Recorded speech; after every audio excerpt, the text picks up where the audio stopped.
ಗೋವಾದಿಂದ ಬೆಂಗಳೂರಿಗೆ ವಾಪಸ್ ತೆರಳುತ್ತಿದ್ದ ಖಾಸಗಿ ಟೂರಿಸ್ಟ್ ಬಸ್ ಒಂದು ಚಾಲಕನ ನಿಯಂತ್ರಣ ತಪ್ಪಿ ಪಲ್ಟಿಯಾದ ಪರಿಣಾಮ ಚಾಲಕ ಹಾಗೂ ಕ್ಲೀನರ್ ಸ್ಥಳದಲ್ಲೇ ಮೃತಪಟ್ಟಿದ್ದು 20 ಮಂದಿ ಗಾಯಗೊಂಡಿರುವ ಘಟನೆ ಚಿತ್ರದುರ್ಗ ಜಿಲ್ಲೆಯ ಹಿರಿಯೂರು ತಾಲೂಕಿನ ಐಮಂಗಲ ಬಳಿ ನಡೆದಿದೆ. ಆಗಸ್ಟ್ 21ರ ಶುಕ್ರವಾರ ಮುಂಜಾನೆ ರಾಷ್ಟ್ರೀಯ ಹೆದ್ದಾರಿಯಲ್ಲಿ ಈ ಅಪಘಾತ ಸಂಭವಿಸಿದೆ. ಮೃತರನ್ನ ಬಸ್ ಚಾಲಕ ಗುರುಪ್ರಸಾದ್ ಹಾಗೂ ಕ್ಲೀನರ್ ಶಂಕರ್ ಎಂದು ಗುರುತಿಸಲಾಗಿದೆ.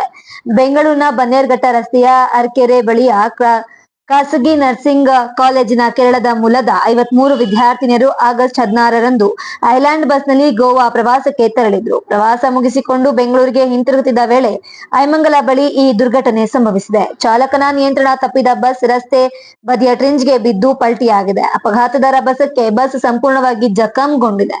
ಚಾಲಕ ನಿದ್ದೆ ಮಂಪರಿನಲ್ಲಿದ್ದ ವೇಳೆ ನಿಯಂತ್ರಣ ತಪ್ಪಿರಬಹುದು ಎಂದು ಶಂಕಿಸಲಾಗಿದೆ. ಅಪಘಾತದಲ್ಲಿ ಬಸ್ ಚಾಲಕ ಹಾಗೂ ಕ್ಲೀನರ್ ಸ್ಥಳದಲ್ಲೇ ಮೃತಪಟ್ಟಿದ್ದು, ಓರ್ವ ನರ್ಸಿಂಗ್ ವಿದ್ಯಾರ್ಥಿಯ ಸ್ಥಿತಿ ಗಂಭೀರವಾಗಿದೆ. ಒಟ್ಟು 20 ಮಂದಿ ಗಾಯಗೊಂಡಿದ್ದು, ಗಾಯಾಳುಗಳನ್ನ ತಕ್ಷಣ ಚಿತ್ರದುರ್ಗ ಜಿಲ್ಲಾಸ್ಪತ್ರೆಗೆ ದಾಖಲಿಸಿ ಚಿಕಿತ್ಸೆ ನೀಡಲಾಗುತ್ತಿದೆ. ಘಟನೆಯ ಕುರಿತು ಐಮಂಗಲ ಪೊಲೀಸರು ಪ್ರಕರಣ ದಾಖಲಿಸಿಕೊಂಡು ತನಿಖೆ ಮುಂದುವರೆಸಿದ್ದಾರೆ.